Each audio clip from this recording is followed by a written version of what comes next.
share screen silakan. Ya Pak, izin share Pak, share screen. Oke. Assalamualaikum Ibu Bapak sekalian, selamat pagi. Pagi ini kita akan membicarakan mobil listrik dengan narasumber kita Pak Rizal Wasal, Direktur Sarana Transportasi Jalan, Transportasi Darat, Transportasi Jalan. Nah, nanti akan dibawakan pengantar diskusinya mungkin sekitar 20-an menit itu, setelah itu kita lebih banyak diskusinya gitu ya Pak Rizal Wasal. Ya Bapak.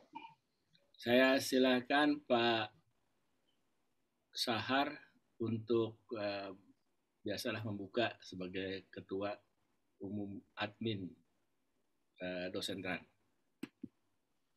Silakan Pak Sahar. Dan mohon teman-teman semua di mute dulu ya.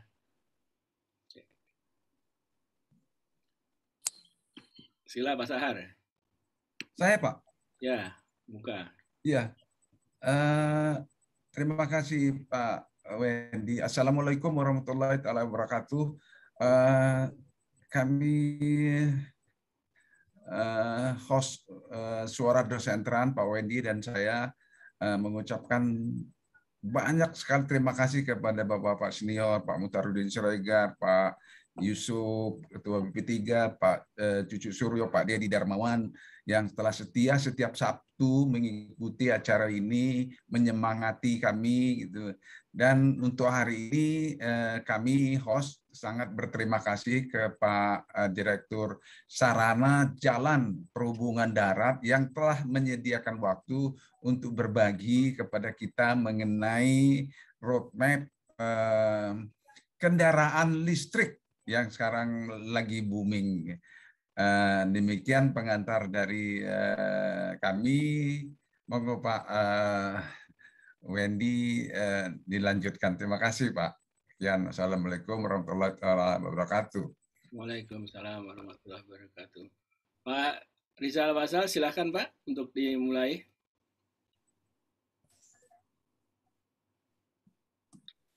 Pak Rizal. Bapak. Terima kasih Bapak. Assalamualaikum warahmatullahi wabarakatuh. Bapak yang kami hormati, yang kami hormati, kami sayangi, para guru-guru saya.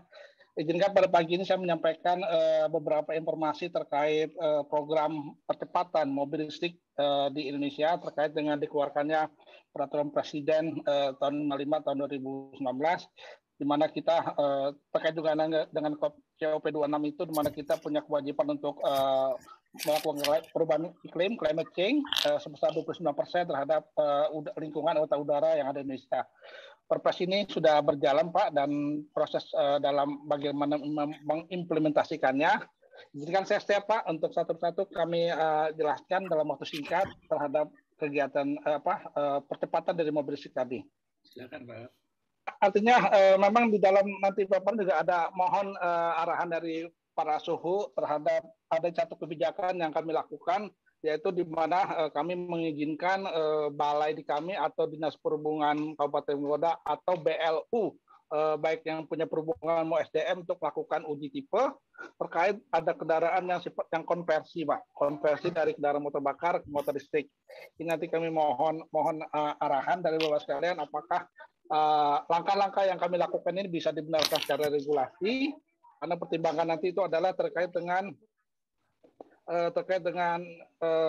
kemudahan percepatan penggunaan motor listrik tadi.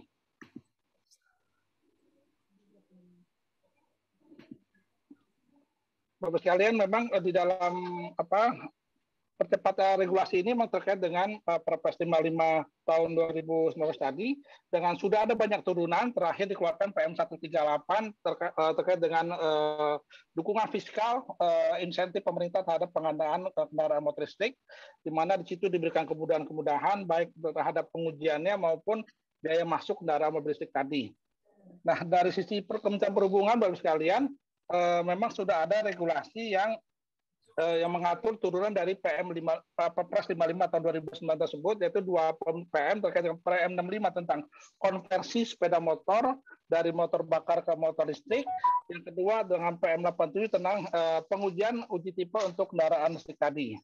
Ini yang yang sudah regulasi turun, dan dari sisi keuangan juga sudah dikeluarkan regulasinya bagaimana mendukung percepatan mobil listrik tadi, dan pemerintah daerah pun ikut serta dalam memberikan kemudahan-kemudahan dengan memberikan potongan-potongan fiskal untuk PPNBM kendaraan listrik tadi yang mereka lakukan. Sudah kelihatan, Pak ya? Ya, Pak. Baik, silakan. Selanjutnya,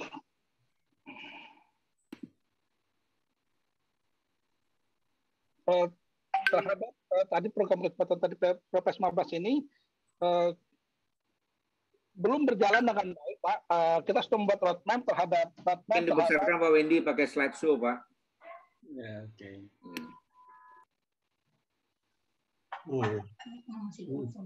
Kalau ini adalah Bapak, ini sebenarnya kita makan dari apa saya dulu bahwa ini adalah proses kendaraan yang ada di Indonesia. Gitu. Jadi semua kendaraan Indonesia yang ada di jalan nasional wajib memiliki SUT, sertifikat uji tipe per tipe kendaraan. Namun setelah itu di SUT itu ada SRUT, surut per kendaraan yang harus memiliki. Dengan SUT dan surut ini baru mereka bisa memproses ke pihak kepolisian terhadap untuk proses STNK dan BPKB. Nah, proses surut ini pun ada dibagi dua, kendaraan utuh dan kendaraan landasan, di mana kalau kendaraan landasan nanti mereka mengajukan lagi rancang bangun dari landasan yang akan mereka miliki. Apakah jadi truk, apa jadi bus. Setelah disetujui rancang bangunnya dikeluarkan sertifikat SKRB, barulah nantinya dikeluarkan surut untuk kendaraan barang tadi. Ini untuk kendaraan barang. Nah, Bapak Ibu sekalian, yang gambar ini adalah yang tadi kami sampaikan terhadap kendaraan konversi sepeda motor. Kalau motornya tiga model, Pak. Ada model kendaraan dari keluaran dari pabrikan, ada konversi yang dikeluarkan per M. Jadi ada satu lagi adalah kendaraan yang dibuat oleh perorangan atau kampus maupun UMKM dan listrik tersebut. Yang dua bakal ini yang menjadi masih kondisi yang kita perjuangkan bagaimana prosesnya. Untuk pabrikan tadi Pak, seperti yang di atas tadi mengikuti regulasi yang ada, mereka langsung memproses surut. Kalau dia impor, maka ke Menperin dulu untuk mengajukan TPT impornya, mendapat TPT uji tipe dan NIK. NIK untuk supaya berapa banyak diproduksi di Indonesia. Selanjutnya mengikuti aturan main sampai dikeluarkannya STNK BPKB untuk bisa melakukan perjalanan di Indonesia. Nah, ada dua jenis kendaraan sepeda motor lagi Pak yang sedang diproses, ada konversi dan untuk UMKM atau perorangan. Konversi yang diizinkan oleh kita adalah kendaraan sepeda motor yang sudah memiliki surat-surat, artinya sudah punya uji tipenya maupun SRT-nya. Jadi kita hanya mengizinkan yang dikonversikan kendaraan-kendaraan yang setelah memiliki surat, dan dari konversi ini mereka wajib melakukan uji ulang atau melakukan SUT, Pak. Nah, ini permasalahan kita adalah mahalnya biaya angkut motor. Bayangkan kalau anak-anak muda itu melakukan konversi ada di Makassar, di Papua, harus membawa motor ke Bekasi, itu akan membuat waktu dan biaya cukup tinggi terhadap untuk uji tipenya. Nah, ini kami melakukan perubahan Pak sedikit. Nanti Pak Yusuf minta arahan ahlinya. Apakah diizinkan, karena kami melakukan ujinya itu nantinya adanya di balai-balai kami di BPTD yang memiliki kendaraan uji keliling dengan 10 alat ujinya, atau kami bekerja sama dengan APM yang kami tunjuk sebagai yang bisa melakukan uji konversi, atau kepada BLU seperti yang Poltrada, PKTJ, STTD, atau BLU yang diala di SDM untuk melakukan ujian demo tersebut. Namun sertifikasi tetap dilakukan oleh Direktorat Sarana dengan supervisi dari mereka oleh BPJSKB, Pak. Jadi ada kemudahan yang kami lakukan untuk para mahasiswa-mahasiswa di dalam melakukan konversi ataupun membangun kendaraan barunya. Mereka bisa menguji kendaraannya di tempat Pak, di lokasi mereka ada, pada balai-balai darat yang ada atau di BLU yang kami tunjuk. Selanjutnya nanti kita lakukan SUT dan surutnya Pak. Itu untuk mempermudah percepatan mereka menggunakan kendaraan listrik. Apakah ini diizinkan, nanti mohon arahan juga Pak, konsep ini apakah pemudahan ini bisa bisa diterima dari sisi hukum untuk kendaraan bermotor listrik. Selanjutnya Bapak, mungkin kita langsung ke belakang Pak, bahwa dalam kondisi ini kami sudah membuat roadmap untuk mobil listrik. Roadmapnya itu ada 3 sasaran yang kami lakukan. Pertama adalah untuk kendaraan dinas operasional pemerintah, baik pemerintah pusat maupun pemerintah daerah. Ini sudah susun. Memang yang baru dilaksanakan belum semua KL, baru Kementerian Perhubungan dengan 24 kendaraan listrik yang sudah dipakai untuk eselon 1 dan sebagian eselon 2 karena terbatasnya kendaraan listrik waktu itu Pak, baru kendaraan Hyundai yang ada. Ini yang kita lakukan bagaimana percepatan tadi di dalam roadmap kendaraan dinas operasional mulai dari sepeda motor, roda 2, roda 3, roda 4 sampai roda 6, termasuk artinya sampai bis antar jemput pegawai diharapkan sudah akan berlaku. Di 2024 sudah mulai berjalan, sudah semuanya menggunakan kendaraan listrik tadi. Yang kedua adalah angkutan umum massal. Angkutan massal umum kami bagi lagi. Pertama untuk angkutan perkotaan yang ikut dalam program BTS Pak, by the service yang dikeluarkan oleh pemerintah di Perumahan Darat, yang kami membayar servis yang diberikan oleh operator, di dalam pelayanannya. Jadi seperti Transjakarta. Kami mengeluarkan membayar berapa perjalanan, berapa kali perjalanan atau berapa kilometer perjalanan dilakukan oleh bus listrik tadi, dan kita membayar servis yang diberikan. Jadi servis menjadi target kita dalam kendaraan listrik. Yang kedua adalah memang angkutan perkotaan lainnya Pak. Yang selanjutnya ada kendaraan untuk bandara yang karena jaraknya jelas Pak, tentu ini agak lebih mudah untuk melakukan perhitungannya. Yang keempat adalah kendaraan menunjang daerah pariwisata, terutama KSPN, kawasan strategi pariwisata nasional. Ini juga kami siapkan, dan terdekat adalah Labuan Bajo yang akan kami siapkan untuk mobil listrik tadi Pak. Kan G20 tahun depan kita adakan di Bali, Labuan Bajo dan Jogja. Ini juga persyaratannya menggunakan kendaraan listrik.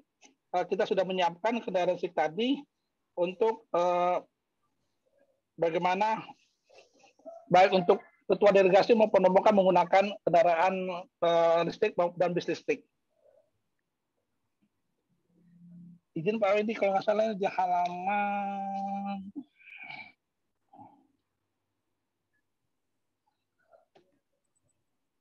terus nih Pak, aku udah sampai di halaman target implementasi Pak. Kita di bawah lagi Pak, izin di bawah lagi. Ini regulasi sudah ada. Ini Pak roadmap tadi. Jadi ini target kita Bapak. Izin Pak, roadmap kita tadi ya ini target di dalam kendaraan pemerintah termasuk Polri ke depannya sampai tahun 2030. Ini kita harapkan dari baik roda 4, roda 2-nya termasuk semua bis juga kita siapkan untuk bisa beralih menggunakan kendaraan listrik tadi. Kementerian Perhubungan sudah laksanakan, sudah ada chargingnya dipasang di kantor. Selanjutnya adalah terhadap angkutan umum, Bapak, di dalam itu memang kita targetkan sampai tahun 2030, 90% kendaraan angkutan umum yang Indonesia akan menggunakan bus listrik tadi. Dan tahun ini kita ada 2 koridor, Bandung dan Surabaya, 1 koridor di Bandung, 2 koridor di Surabaya, yang akan menggunakan listrik dengan program BTS. Di tahun 2002 ditambah 6 kota, percontohan, dan di 2 kota berikutnya kami akan terus menambah terhadap angkutan perkotaan dengan program BTS ini untuk penggunaan kendaraan listrik. Hingga nantinya pada tahun 2030, tahun 2030 90% kendaraan angkutan umum menggunakan listrik. Khusus Jakarta Bapak, mulai 2025 di tahun 2026 mereka tidak ada lagi pengadaan angkutan umum yang mobil lokal. Semuanya akan menggunakan mobil listrik, dan saat ini mereka sudah uji coba beberapa mobil listrik yang dibangun maupun yang CBU dari impor terhadap kendaraan listrik yang ada di Transjakarta. Dari posisi ini Bapak, termasuk tadi kawasan pariwisata yang tadi saya sampaikan, dan target utama tahun depan adalah Labuan Bajo dalam rangka menunjung G20 tadi Pak yang kita lakukan. Nah, ini posisinya Pak, 10 daerah KSPN yang kita targetkan, Bali dan Labuan Bajo yang lebih utama dulu karena adanya kegiatan G20. Saat ini Bapak kita sudah ada program bagaimana angkutan perkotaan nanti yang kita siapkan dalam bus, dan memang tadinya kita targetkan di 2025, namun karena ada kebutuhan KSPN tadi, maka percepatan dilakukan penggunaan bus listrik untuk di kawasan pariwisata nasional dan mendukung beberapa event-event internasional yang ada di Indonesia Pak. Selanjutnya terkait dengan roadmap ini Pak, ternyata nggak berjalan dengan bagaimana yang kita harapkan itu loh.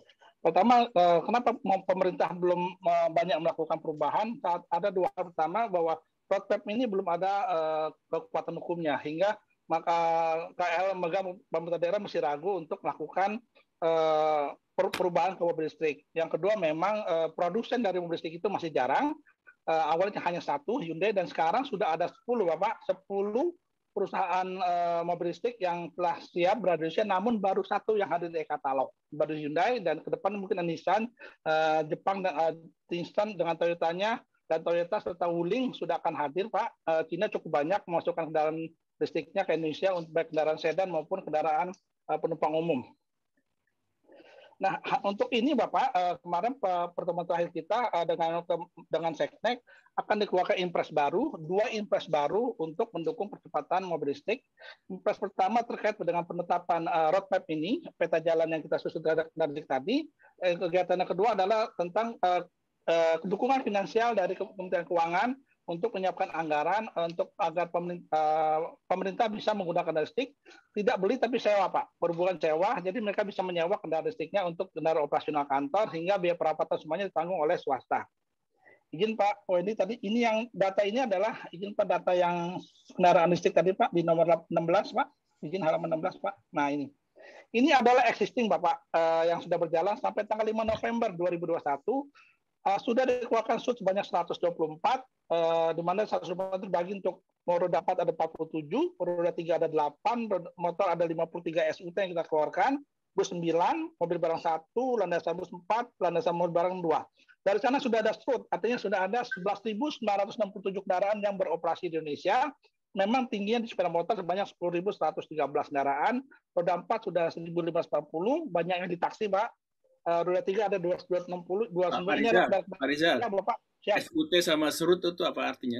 Singkatan apa? SRUT itu sertifikat uji tipe, Pak. Ini untuk tipe perkendaraan yang akan diproduksi Indonesia atau bergulir Indonesia. Sementara SRUT itu sertifikat registrasi uji tipe. Ini mengikat pada perkendaraan yang dikeluarkan, Pak. Oke, baik. Jadi per 47 itu satu SRUT itu bisa akan banyak dikeluarkan SRUT-nya, Pak, tergantung produksi yang dikeluarkan oleh produsen dan NIK yang diizinkan oleh Kementerian Perindustrian, Pak.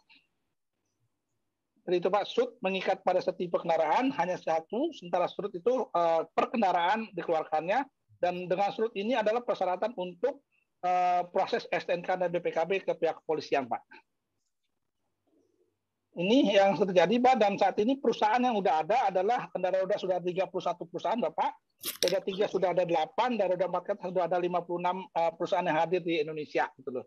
Nah, permasalahannya ada untuk roda 6 ke atas, Pak. Ini perusahaannya Ya. Maksudnya perusahaan pembuat atau perusahaan pengoperasi? Pembuat, Pak. Pengoperasinya belum ada. Ini produsen kendaraan yang telah mengajukan SRUT, Pak. Dan ini lebih banyak ke CBU untuk bus.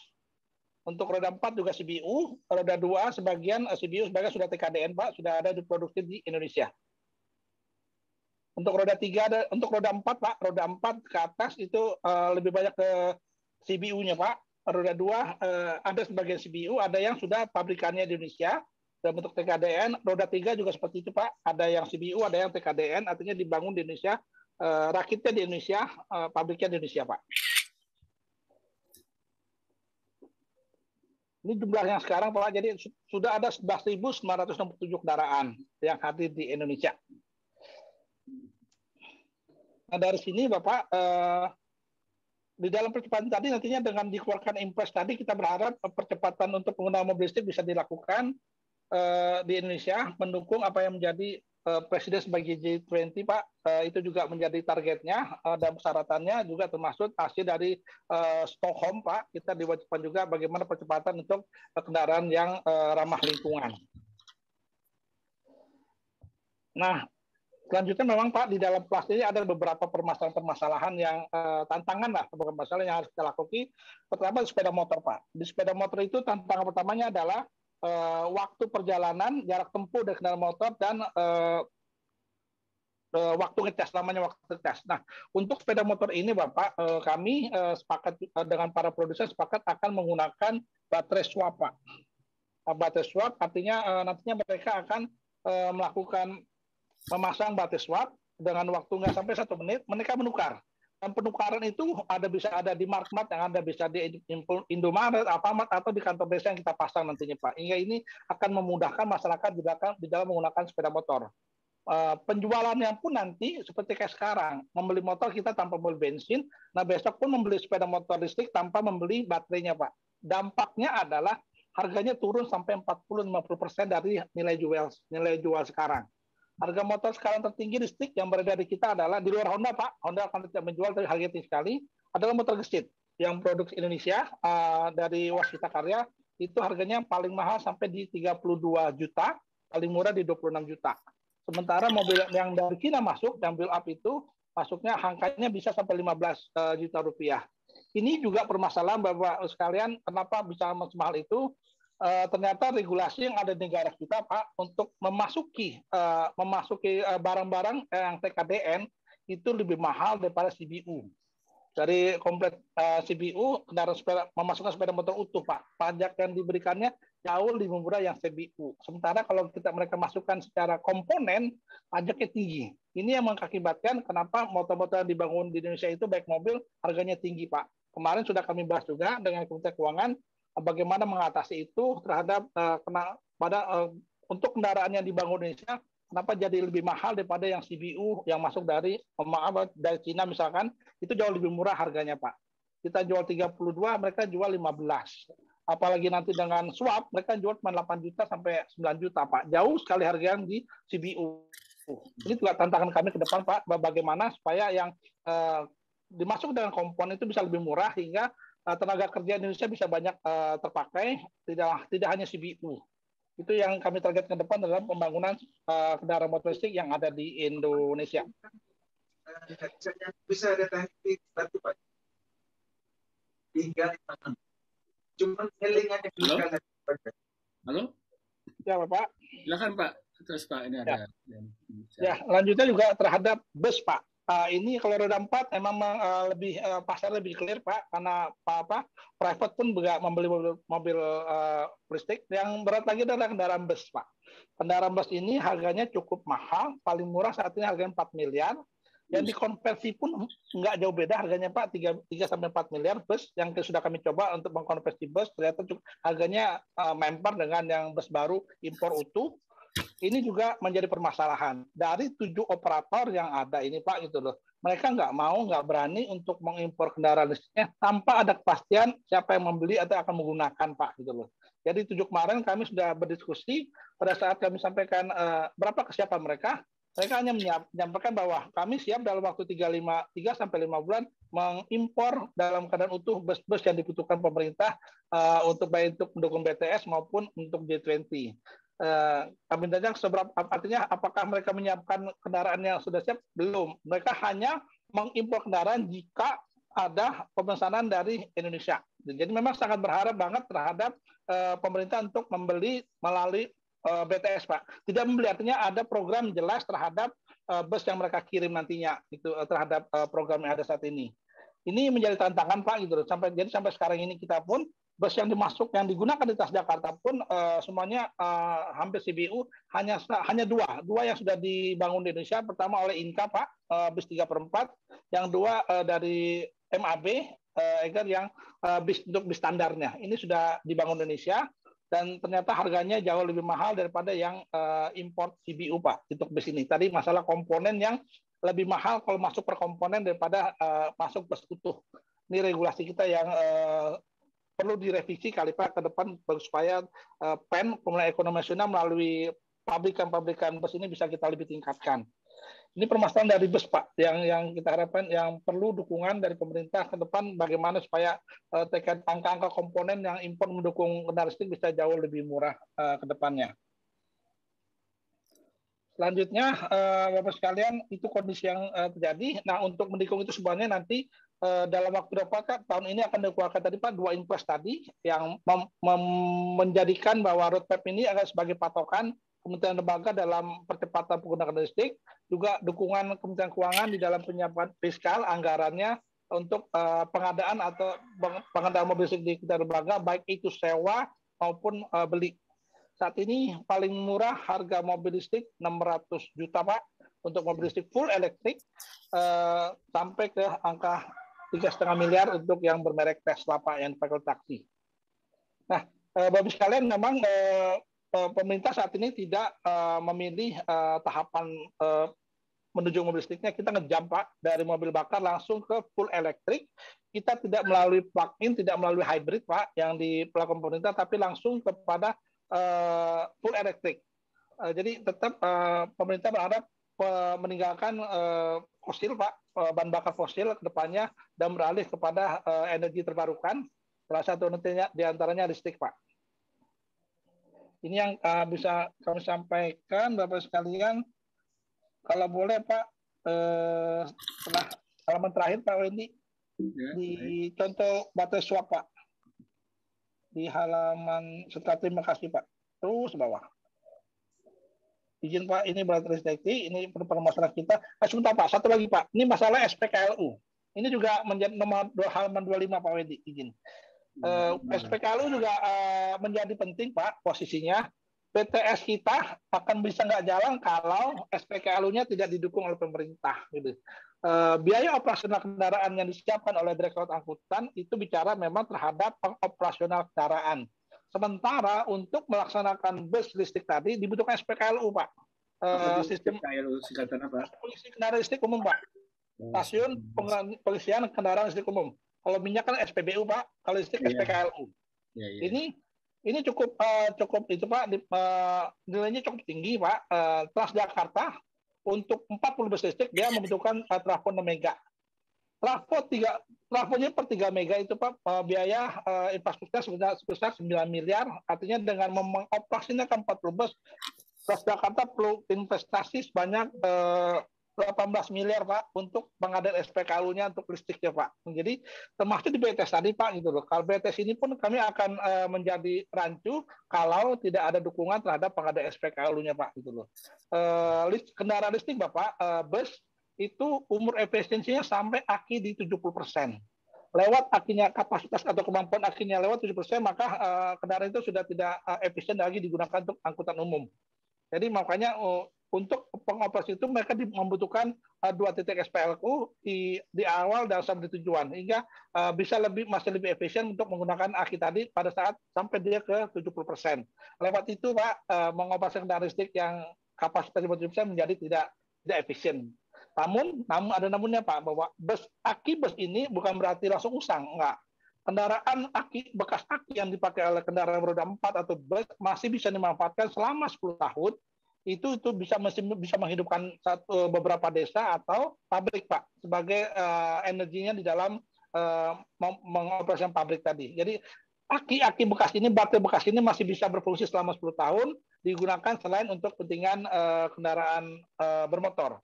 Kenapa begitu, Bapak? Karena begitu dia di bawah 7%, maka dia tidak ada kemampuan lagi untuk mengangkat kendaraannya bisa ke tanjakan dan borosnya pemakaian listrik tadi, Pak. Karena begitu di bawah 70%, aki itu informasi dari pabrikan tidak stabil lagi penggunaannya, Pak, untuk kendaraan bermotor.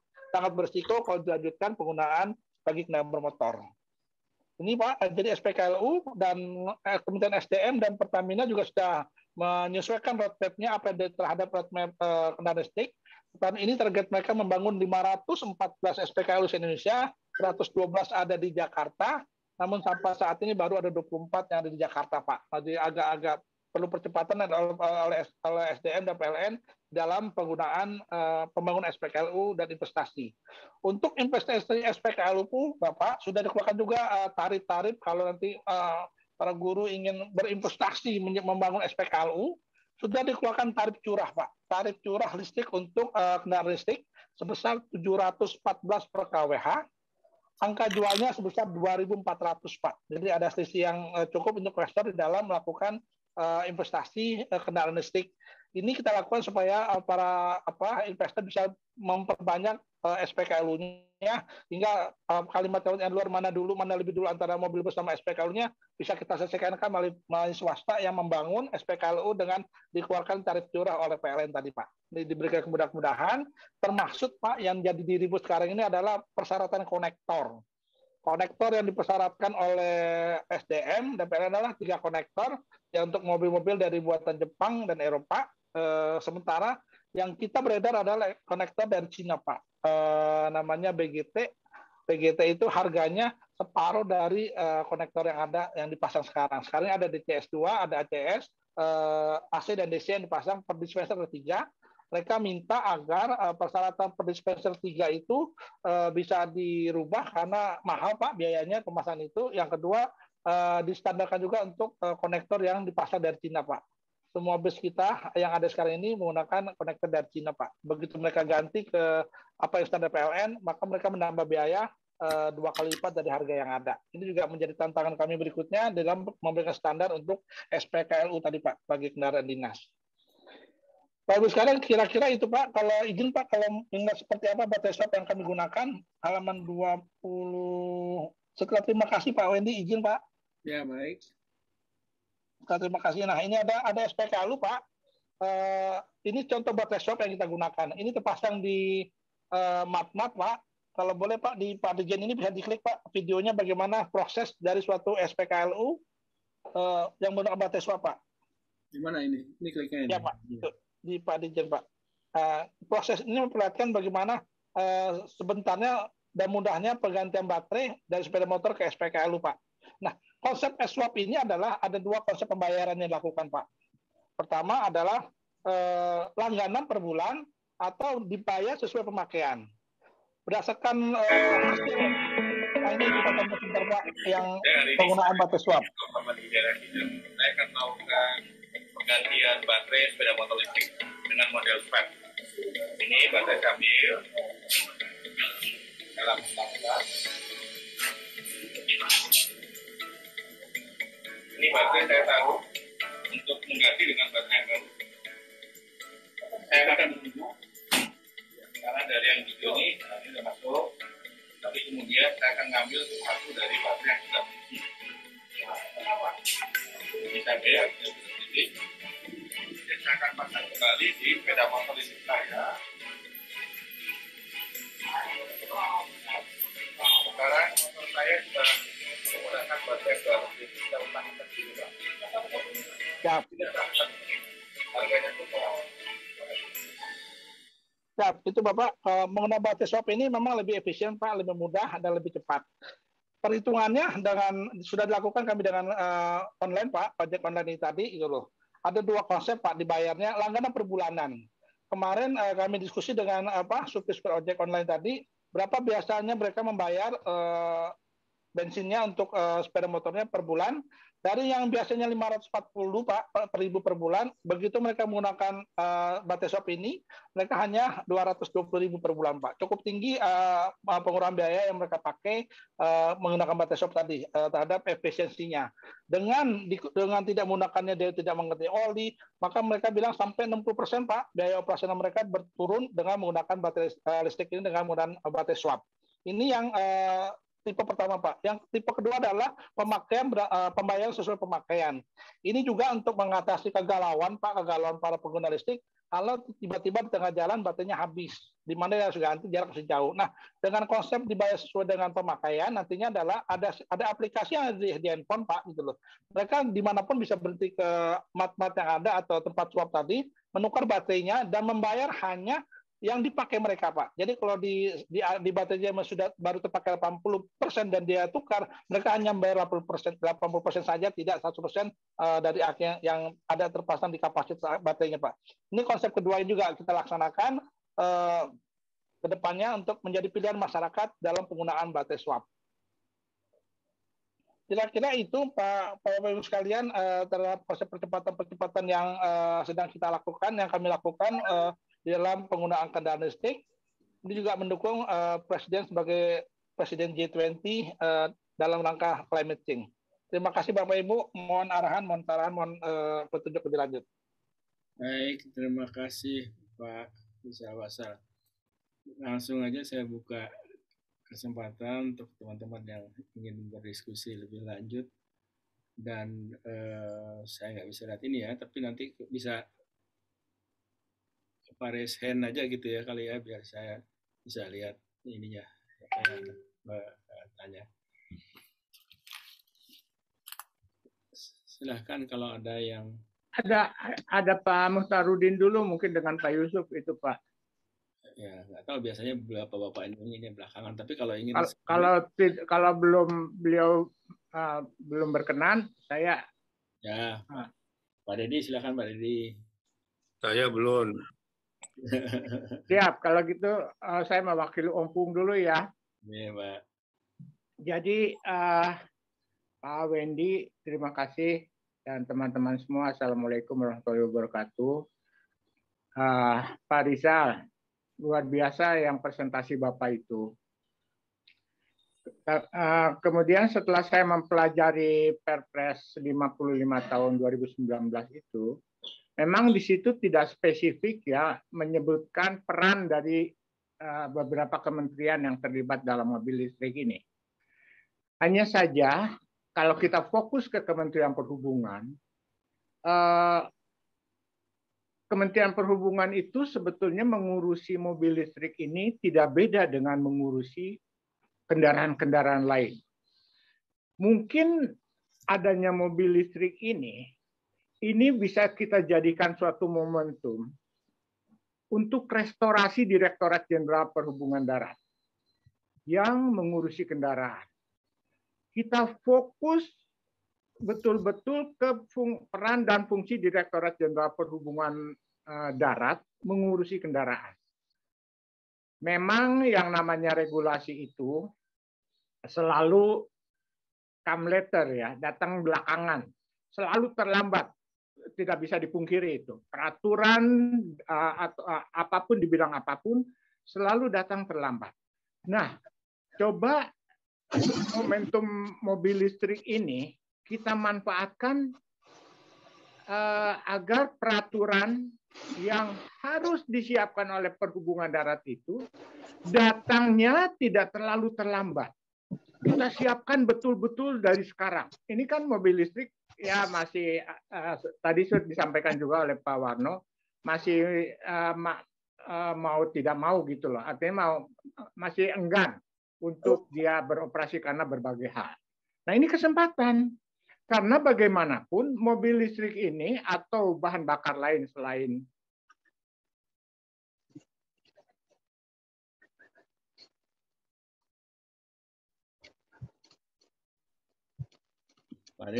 bukan lagi menjadi barang-barang aneh gitu loh. Sudah menjadi pakaian hari-hari. Di Indonesia juga akan begitu. Nah, bagaimana kalau ini kita jadikan momentum kita Perhubungan Darat fokus menyiapkan segala sesuatunya, tapi jangan ngutak-ngatik urusan Kementerian Perindustrian kah, Kementerian Perdagangan kah, atau Kementerian Energi kah. Kita fokus di bidang kita saja. Menyiapkan roadmap-nya tuh hanya khusus untuk urusan Kementerian Perhubungan. Misalnya, menyiapkan PKB-nya yang tadi sudah disinggung-singgung. Menyiapkan fasilitas uji sertifikasinya, uji tipe. Itu roadmap-nya bagaimana? Apakah tetap akan dikuasai oleh pemerintah atau ini dijadikan momentum kewenangan itu dilepaskan gitu. Pemerintah tidak lagi menjadi operator. Regulator itu pemerintah itu betul-betul hanya regulator. Tidak menjadi operator. Sekalipun dia BLU yang ada di sekolah-sekolah di STTD atau dimanapun itu. Sekalipun BLU, jangan lagi ngurusin begituan. Serahkan itu ke swasta-swasta. Limpahkan kewenangannya. Dan tidak perlu BUMN juga yang nanti dia memihak. Udah kasih ke swasta, pemerintah sebagai regulator yang mengawasi. Yang mengawasi mereka itu berperan dengan benar. Intinya begini, coba Direktorat Jenderal Perhubungan Darat itu fokus kepada urusannya. Jangan ngutak-ngatik urusan perindustrian.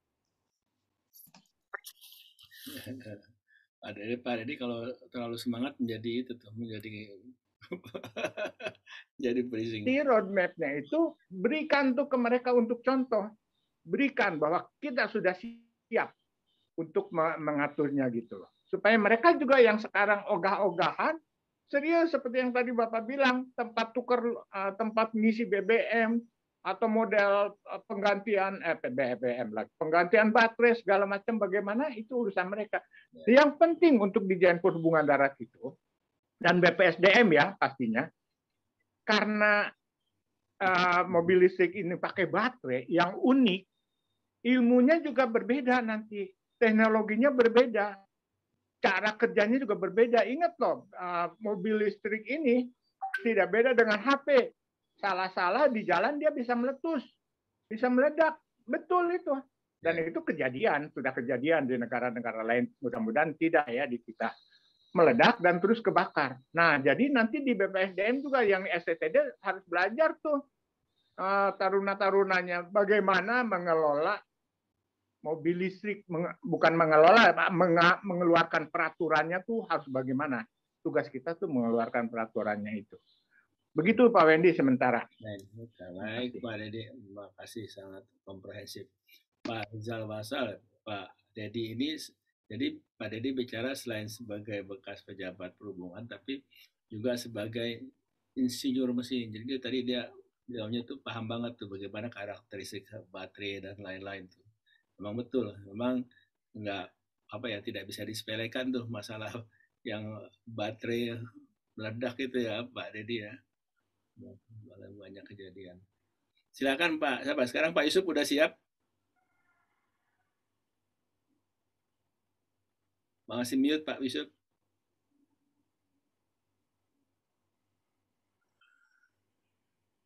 Tolong di unmute dulu Pak Yusuf. Ya. Kalau sudah siap. Bisa? Silakan Pak Yusuf. Sudah bisa dengar ya? Sudah bisa Ya, Pak. Oke. Terima kasih Pak Wendy. Saya ingin bicara mengenai regulasi dulu. Regulasi berkaitan dengan uji tipe, regulasi mengenai uji berkala, mengenai uji tipe. Secara internasional, kita pernah menyelenggarakan satu rapat di APEC, Asia Pasifik. Saya menghadirinya di Vancouver karena diperintahkan oleh Pak Mukhtaruddin Siregar. Kesimpulan dari rapat di sana adalah harmonisasi regulasi di bidang transportasi, termasuk di bidang pengujian-pengujian ini. Artinya, dengan adanya harmonisasi, kalau suatu kendaraan sudah diuji tipe di negara A, kemudian kita mengimport kendaraan itu, tidak perlu diuji tipe lagi di Indonesia. Jadi ada harmonisasi, kita sudah saling mengakui. Jadi lebih sederhana, regulasi itu tidak perlu repot-repot lagi kita. Kita mau import mobil dari Amerika, sudah diuji tipe di sana. Masuk Indonesia mobilnya, tidak usah diuji tipe lagi. Itu harmonisasi, itu keputusan kita di rapat APEC di Vancouver waktu itu. Nah, apakah ini bisa dijalankan secara baik di Indonesia? Saya kira Pak Rizal Wasal tolong diikuti perkembangannya. Kalau baik berarti itu kita selalu menyederhanakan, jangan mempersulit. Kemudian mengenai uji berkala. Uji berkala itu bukan hanya menguji alat penggeraknya, bukan mesinnya saja yang diuji, bukan baterainya saja yang diuji. Uji berkala itu minimal 11 komponen yang diuji. Jadi kalaupun berganti motor atau mesin dengan baterai, komponen-komponen yang lain itu masih harus diuji. Lampunya harus bisa menyinari sampai 12.000 candle misalnya, atau 100 meter ke depan. Remnya 3,5 meter per detik kuadrat. Harus masih begitu juga. Ya. Kedudukan roda-roda depan. Tidak boleh itu nanti tidak paralel antara kanan roda dengan kiri rodanya itu. Semua diuji. Speedometernya juga diuji, nggak boleh speedometer yang bohong. Speedometer bilang 80, tapi nyatanya sudah lari 100. Itu speedometer yang bohong. Itu tetap harus diuji. Jadi uji berkala, kalaupun dia menggunakan baterai sebagai alat penggeraknya, haruslah tetap diuji seperti biasa. Komponen yang lain jangan ditinggalkan, gitu ya. Itu mengenai aturan-aturan mengenai uji berkala. Kemudian mengenai roadmap-nya ini ya. Kalau roadmap kita itu tadi mungkin tahun 2030 sudah bisa katakanlah hampir 90% selesai gitu ya. Berkaitan dengan penggunaan baterai sebagai penggerak, kita juga berarti mengurangi emisi gas buang. Mengurangi emisi gas buang, mengurangi pencemaran udara. Sementara kita baru mendengar Pemda DKI ini baru membuat aturan pergub wajib uji emisi untuk sepeda motor, untuk mobil pribadi yang umurnya 3 tahun karena masalah uji emisi. Tujuannya itu bagus, supaya emisi tidak mencemari lingkungan. Tetapi berkaitan dengan perubahan menjadi baterai yang tidak ada lagi uji emisinya, apa yang masih perlu? Apalagi uji emisi untuk kendaraan yang tidak umum, kendaraan pribadi, itu menurut Undang-Undang Nomor 22 Tahun 2009 itu tidak boleh. Jadi pergub itu kalau mau kita nilai dari sisi aturan, itu bertentangan dengan aturan yang lebih tinggi. Dalam hal ini undang-undang. Nah, kalau begitu halnya, tolong diperhatikan kemungkinan pemberlakuan pergub itu untuk uji emisi karena kita sedang menuju baterainisasi. Mudah-mudahan betul-betul roadmap-nya jalan sehingga enggak usah lagi wajib uji emisi. Bukan main repotnya, Pak. Mobil pribadi kita, sedan, Kijang, Alphard, sepeda motor, pribadi semua itu harus itu kalau menurut pergub. Undang-undangnya aja enggak buat begitu. Ya, jadi tolong juga ada kaitannya ini masalah regulasi. Ya, ada satu istilah tadi yang saya agak heran. NIK disebut oleh Pak Rizal Wasal tadi. NIK itu nomor induk kendaraan. Ya Pak Rizal ya? Ya Pak. Nomor induk kendaraan itu wewenangnya dari Menteri Perindustrian. Ya. Betul kan? Ya Pak. Nah, dulu ceritanya waktu kita bikin undang-undang LLAJ, kita itu berbeda pendapat masalah NIK ini. Perindustrian itu mau bikin nomor induk kendaraan oleh perindustrian. Waktu itu kita bilang, polisi ada nomor polisi. Ya. Perhubungan ada nomor kontrol. Jadi di mana dia diuji ada nomor kontrolnya. Sekarang mau lagi nomor induk industri itu, NIK. Sehingga dalam pembahasannya kita itu mengadakan persetujuan begini. Jangan lagi masyarakat itu dipersulit. Sudah ada nomor polisi, nomor kontrol, minta lagi ke perindustrian NIK, nomor induk kendaraan. Sorry Pak Denny Darmawan ya, ini mau nyinggung-nyinggung. Tadi Bapak pesan jangan nyinggung-nyinggung, tapi saya soalnya pernah membahasnya ini. Ya, kesepakatan kita itu begini. Dulu masalah bengkel-bengkel kendaraan itu di bawah wewenang Kementerian Perhubungan. Supaya Departemen Perindustrian itu tidak minta NIK, nomor induk kendaraan, sekarang kita kasih wewenang perhubungan dalam masalah perbengkelan, kita serahkan kepada perindustrian. Jadi perindustrianlah yang mengatur mengenai bengkel, apa bengkel ini bengkel A, yang boleh menguji kendaraan dan lain sebagainya, apakah tipenya B dan lain sebagainya, kita serahkan sama perindustrian. Jadi Perhubungan tidak punya wewenang mengenai klasifikasi perbengkelan. Itu sebagai kompensasi agar perindustrian tidak minta nomor induk kendaraan. Lah kok sekarang hari ini saya dengar dari Pak Rizal ada juga NIK. Itu di mana diaturnya.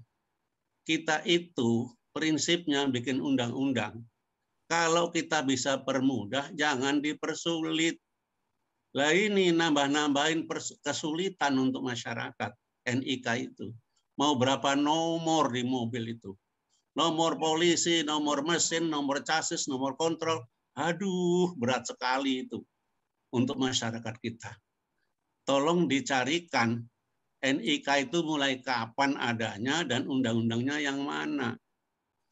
Apakah gara-gara Undang-Undang Nomor 22 itu menjadikan perindustrian itu adalah juga pembina di bidang LLAJ, sama dengan PU, sama dengan Menristek, sama dengan Polri, sama dengan Perhubungan.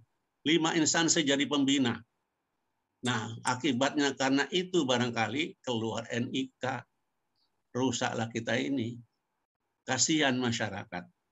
Coba Pak Rizal tolong Ya, Pak. sebutkan nanti itu dasarnya apa itu. Sementara itu dulu, nanti mungkin kita bincang-bincang lebih banyak. Terima kasih. Assalamualaikum warahmatullahi wabarakatuh. Waalaikumsalam. Mohon izin, Pak. Pak Yusuf. Saya, siapa ini? Pak Ritno. Pak Ripno. Silakan Pak Ripno. Berarti saya menyambung Pak Yusuf, Pak. Jadi bahwa NIK nomor kartu lahir kendaraan itu yang menetapkan Menteri Perhubungan, Pak.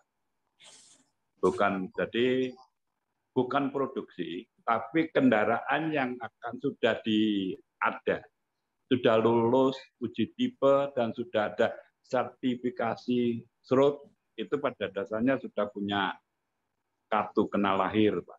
Nah, itu adalah sebagai bahan untuk ngirim ke kepolisian. Jadi yang sah itu sudah ada SROT-nya, Pak. Yang diproduksi itu belum tentu sah, Pak. Tapi yang sudah dapat SROT itu adalah kendaraan yang sah yang ada di Indonesia, yang telah dilakukan uji tipe, termasuk yang masih di dealer.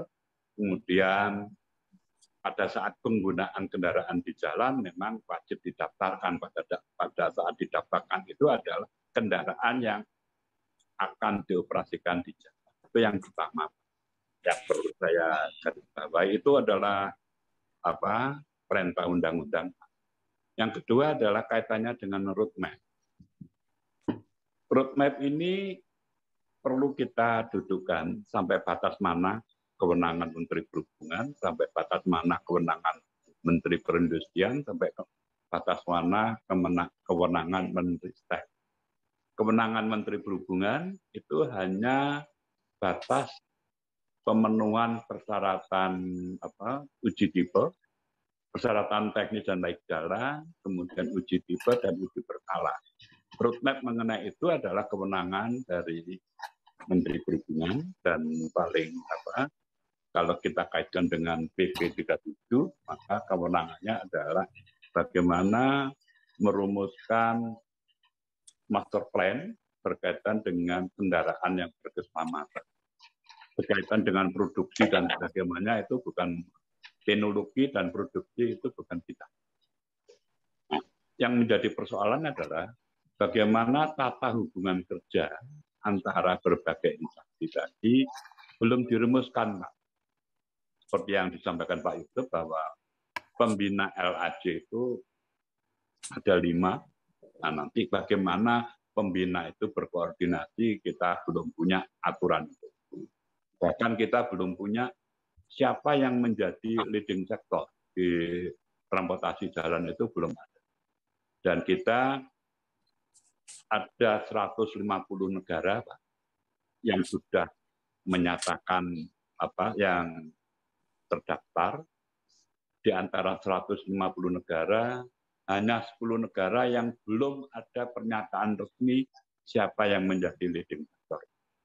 Oleh karena itu, titip Pak Rizal, bagaimana mengatur tata hubungan kerja antar unit pemerintahan di pusat, Pak, terutama. Itu kita belum clear, Pak. Apa yang terjadi?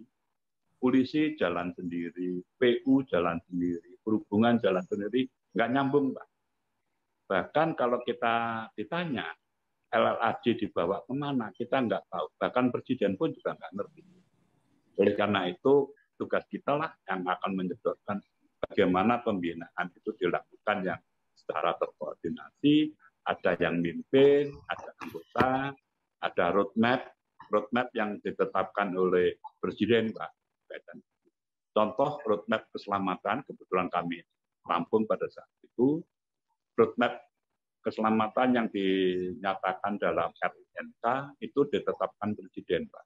Demikian juga yang lain, roadmap perindustrian atau industri kendaraan itu semua akan ditetapkan Presiden, Pak. Nah, ini yang perlu diatur tata hubungan kerja ini. Usul saya disusun RPP pembinaan LLAJ, Pak. Itu aja, Pak. Terima kasih. Terima kasih, Pak Haripno. Saya beri kesempatan untuk Taruna ya. Kalau Taruna ada yang ingin disampaikan, Pak Sahar, kalau anak buahnya ada yang mau menyampaikan, ini kesempatan baik untuk bertanya langsung kepada Pak Direktur. Ya, terima kasih Pak. Silakan Taruna kalau ada yang mau bertanya, silakan. Taruna. Siap, Pak. Selamat pagi, Pak. Izin memperkenalkan diri. Nama Taruna Remaja Ahdan Johan Prabandana, asal PTDI STTD. Taruna dari Bapak Sahar Andika. Izin bertanya kepada Pak Direktur. Beberapa waktu yang lalu saya melihat di sosial media itu ada seseorang yang mengunggah bahwasanya dia mempunyai kendaraan sepeda motor yang dimodifikasi beroda 3 dan mampu memuat 2 orang penumpang dan 1 orang pengemudi kendaraan tersebut. Kendaraan tersebut bertenaga listrik, Pak. Dan menurut pemilik kendaraan tersebut dalam pengoperasiannya di ruang lalu lintas tidak memerlukan SIM dan juga STNK, Pak. Jadi mohon penjelasan dan arahan terkait permasalahan atau hal tersebut, Pak. Siap, terima kasih, Pak. Pertanyaan yang bagus ya. Pak Rizal Wasal, kalau ada yang ingin direspon dari yang nggak harus semuanya, itu ada banyak yang berat-berat itu, tapi dicatat. Ya, silakan. Baik, Pak. Saya mencoba bicara secara itu, Pak ya. Pertama terkait juga masalah pengujian Pak Yusuf, bahwa memang kita sudah ada ASEAN MRE, Pak, yang akan diberlakukan bulan tahun depan ini. Artinya pengakuan penerimaan yang sebagaimana disampaikan Pak Yusuf untuk wilayah ASEAN hasil uji dari masing-masing negara, Pak. Ini sudah kita mengikuti itu terhadap ASEAN MRE. Di tahun 2022 ini akan kita mulai. Kemarin agak sedikit hambatan untuk ASEAN MRE ini karena ada Vietnam yang belum setuju terhadap ASEAN MRE ini. Informasi terakhir, Vietnam sudah menyetujui penandatangan ini hingga akhirnya bahwa semua kendaraan yang diuji di masing-masing negara untuk wilayah ASEAN bisa diterima di masing-masing negara, Pak. Baru untuk ASEAN, Pak Yusuf, yang sudah kita siapkan ASEAN MRE tadi. Yang kedua, memang semua kendaraan kita uji, Pak, dengan 11 item tadi terhadap kendaraan listrik tadi, Pak, itu yang dilakukan. Permasalahan sekarang ini kendaraan listrik adalah kelebihan berat, Pak. Dari untuk bus yang 3/4 itu terhadap baterainya itu masih kelebihan berat, dan kita lakukan beberapa rekayasa supaya berat ini bisa menyesuaikan terhadap persyaratan teknis yang kita lakukan. Ini sudah kita lakukan, Pak, untuk tadi, dan tetap diuji semuanya, Pak, terhadap komponen tadi untuk pemenuhan persyaratan teknis dan layak jalan. Untuk DKI, Pak, nanti kami konfirmasi, Pak, gitu loh, karena DKI ada undang-undang kekhususan DKI, Pak. Di situ juga bunyi bahwa pemerintah DKI bertanggung jawab sepenuhnya terhadap pengaturan lalu lintas di wilayah DKI, Pak. Ada undang-undang tersendiri untuk DKI yang bisa melakukan itu, Pak. Jadi mungkin memang perlu diskusi khusus, Pak, terhadap masalah emisi di DKI nantinya, Pak. Izin. Selanjutnya tadi Pak masalah NIK seperti disampaikan Pak Arifin tadi, jujur Bapak kami di Sarana saat ini menerima hasil SUT yang dilakukan ojek mereka itu dengan NIK yang dikeluarkan oleh perindustrian. NIK itu jadi jumlah kendaraan yang diizinkan diproduksi atau berada di jalan oleh perindustrian di Indonesia Pak terhadap barang impor maupun produksi dalam negeri. Dari sana mereka mengajukan SUT ke kita dan nomor itulah yang kita gunakan di dalam SUT dalam SROT. Nanti di mana selisihnya Pak terhadap bagaimana sampaikan Pak Yusuf maupun Pak Arifno, nanti kami akan coba lakukan evaluasi Pak terhadap perubahan NIK tadi. Nah, termasuk juga terhadap tadi Pak Dedi juga bagaimana kami harus moratorium Pak, nanti kami upayakan. Satu hal yang tantangan luar biasa adalah Bapak sekalian, dari 524 kabupaten kota yang ada di Indonesia, baru 310 yang memiliki pengujian kendaraan bermotor. Ini menjadi tantangan kami juga bagaimana yang sisanya 200 itu untuk segera memiliki pengujian kendaraan bermotor, dan kami untuk mengatasi itu akhirnya kami mencoba mengadakan alat uji keliling Pak, alat uji keliling yang bisa dipakai bergantian oleh kabupaten kota yang belum memiliki alat uji. Namun jumlahnya masih jauh dari yang dibutuhkan Pak, memang perlu langkah-langkah percepatan bagaimana supaya daerah-daerah yang belum memiliki alat uji tadi Pak, termasuk jumlah SDM-nya tadi juga perlu percepatan Pak. Kami sudah berkoordinasi dengan SDM, bagaimana untuk BPSDM untuk memenuhi SDM-nya, dan membuka swasta Pak, swasta untuk pengujian kendaraan bermotor. Sayangnya Bapak, swasta sudah masuk selalu tertolak dalam pengujian. Kenapa? Karena pemerintah daerah tetap meminta memungut retribusi terhadap kendaraan yang berdomisili di wilayah mereka untuk yang diuji di sana Pak. Dampaknya adalah nilai investasi menjadi tidak layak karena angka untuk biaya untuk ujinya menjadi tinggi sekali, ada kewajiban untuk menyetor ke daerah, dan sementara investor pun membutuhkan keuntungan untuk investasi mereka. Ini juga menjadi kendala terhadap regulasi yang telah dikeluarkan oleh Kementerian Perhubungan Pak. Konsep kedepannya adalah mengganti sosialisasi dengan konsep KPBU, kerjasama pemerintah badan usaha yang nantinya akan sharing pendapatan terhadap hasil pengujian bermotor. Tapi memang membutuhkan waktu, investasi yang cukup lama bagi investor untuk pengembalian modal yang mereka tanamkan. Ini tantangan kami Pak di dalam Kendaraan Listrik juga, bagaimana juga untuk kesiapan penguji kendaraan tadi yang ada di daerah-daerah. Agak berisiko sedikit Bapak, secara jujur kami sampaikan bahwa kami belum memiliki regulasi tentang tanggap darurat untuk kendaraan listrik. Sedang kami susun bagaimana terhadap tanggap darurat kendaraan listrik tadi ini. Saat ini Bapak, kalau kebakar itu kendaraan listrik, maka kita menunggu sampai padam Pak. Itu yang kami lakukan, yang saat ini terjadi kalau kendaraan listrik tadi terbakar. Ini yang belum kami siapkan terhadap tanggap darurat untuk kendaraan listrik tadi. Nah, terhadap pertanyaan dari Taruna, bagaimana perubahan tadi, semua perubahan bentuk wajib dilakukan. Kalau ingin berjalan di jalan nasional, wajib melakukan uji ulang, SUT, termasuk konversi. Ini menjadi persyaratannya. Nanti kami coba cek yang ada ini, kenapa bisa beroperasi di jalan umum tanpa memiliki surat-surat kendaraan bermotor tadi Pak, baik STNK maupun BPKB-nya. Ini yang perlu dilakukan karena mereka melakukan uji ulang. Nah, permasalahannya di sini Bapak, itu loh. Kalau tadi yang saya sampaikan, kalau itu wajib diuji tipe ulang, mereka hanya membuat satu dan ada di daerah harus dibawa ke Bekasi, maka biaya angkutnya lebih mahal dari biaya pengujiannya. Untuk kendaraan listrik Bapak, pengujiannya hanya Rp500.000 gratis untuk sertifikat SRUT-nya maupun SUT-nya Pak. Hanya kita pungut Rp500.000 untuk percepatan mereka membangun kendaraan listrik. Masalah berikutnya adalah begitu mahalnya biaya angkut mereka untuk menguji. Makanya kami akan melimpahkan penguji ini Pak, bisa dilakukan di daerah, di balai kami yang telah memiliki alat uji, atau di BLU-BLU yang telah memiliki alat pengujian untuk sebagai pendapatan BLU juga dengan kompetensi yang mereka miliki. Ini yang kami lakukan Pak terhadap perubahan-perubahan atau recreation yang mereka lakukan. Bapak Ibu sekalian, di Indonesia ini ada, saya agak menyimpang agak keluar sedikit Pak, kendaraan listrik.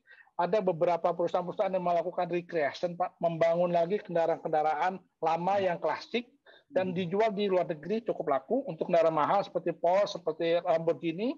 Mereka membangun Pak dari awal menggunakan sasisnya macam-macam, namun mesinnya baru, itu ada di Bali. Mereka membangun Porsche diganti mereknya merek Indonesia Pak, tapi diekspor ke luar negeri dan laku keras.